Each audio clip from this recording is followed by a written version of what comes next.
Hah? Serius? Gila, kok bisa?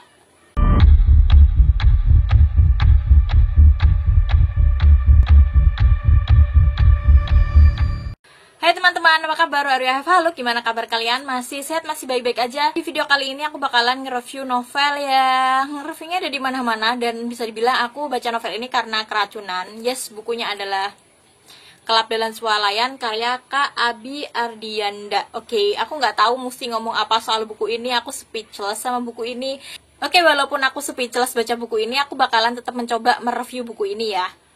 Oke, buku ini tuh berkisah tentang Sonya yang pada suatu hari nggak sengaja menemukan sebuah klub privat di dalam sebuah swalayan kecil. Setelah dia itu datang ke acara bridal shower-nya dia sendiri yang diadakan oleh teman-temannya. Nah, di dalam klub itu dia ketemu sama seorang peneliti telanjang bernama Mega. Dan Mega ini tuh bilang ke Sonya bahwa dia itu tahu semua rahasia Sonya. Dari sini gimana? Menarik kan?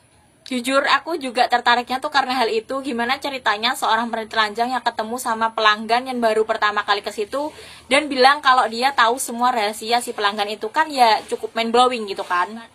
Narasinya pakai orang pertama dari sudut pandang Sonya, dan di sini aku merasa aku bisa bersimpati dengan karakter Sonya dari sudut pandang pertama ini, karena kan di awal diceritain kalau Sonya itu udah nggak inget lagi sama ayahnya, dan dia itu kayak ayahnya tuh udah dienyahkan sama ibunya dari kehidupan mereka, karena di rumahnya tuh semuanya cuma ada perempuan, terus ada temennya yang meninggal di dalam lemari, dan beberapa kejanggalan-kejanggalan lain di keluarga Sonya yang membuatku bersimpati gitu sama Sonya, dan membuatku bertanya-tanya sebenarnya ini tuh beneran ingatan Sonya atau ingatan yang sudah tercampur aduk gitu. Soalnya kan kalau diceritain di awal itu kan Sonya itu masih kecil dan ingatan dia bisa dibilang kayak kabur gitu. Dari awal aku memegang buku ini, sebelum aku baca dan aku review, aku tuh udah denger spoiler-spoiler kalau buku ini adalah psychological thriller. Dan karena ini psychological thriller, aku selama baca mencoba menebak-nebak penyakit apa sih yang diderita sama Sonya. Dan ternyata tebakanku nggak meleset gitu kalau Sonya mengidap si penyakit itu. Sonya di sini aku nggak bakalan mention karena bakal spoiler banget, jadi kalian kalau penasaran baca aja.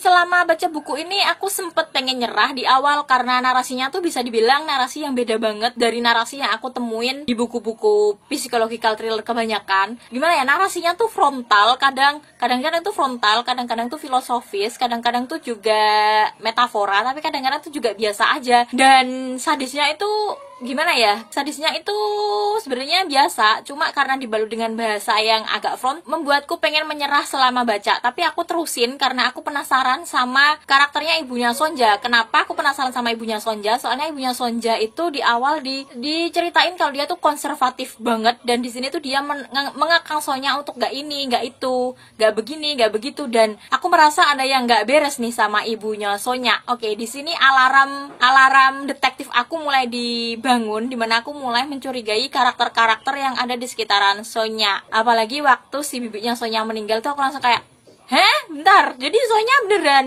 pembunuh gitu, jadi yang dikatain Mega tuh beneran. Aku langsung kayak gitu. Dan waktu aku membaca seberapa konservatifnya ibunya tentang larangan ini, itu aku merasa kayaknya enggak deh, kayaknya begini deh. Dan ya, buku ini menawarkan kalian sebuah sensasi bertanya-tanya yang sungguh sangat besar. Apalagi buku ini juga tipe-tipe buku yang per babnya tuh cliffhanger yang bikin kita nggak bisa berhenti baca. Itu membuatku semakin kayak nggak jadi nyerah deh bacanya. Ayo terus baca. Aku penasaran sama endingnya bakalan kayak gimana.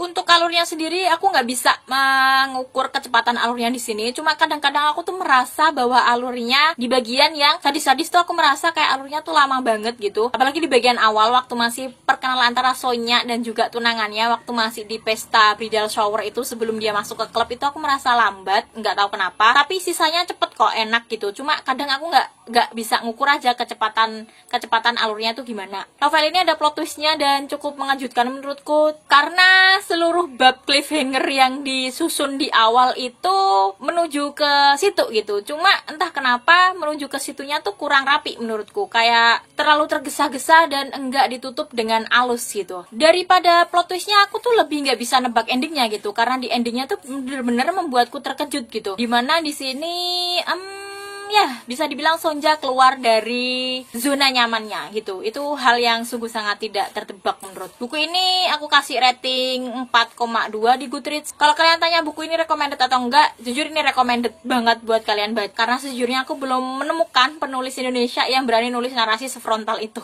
So ya, kayaknya reviewnya terkait dengan Kelab Malam dalam Swalayan itu sampai sini aja ya. Jangan lupa untuk klik tombol subscribe di bawah dan klik lonceng notifikasinya, dan share video ini ke teman-teman kalian. Kita berjumpa lagi di video yang lainnya. Bye bye.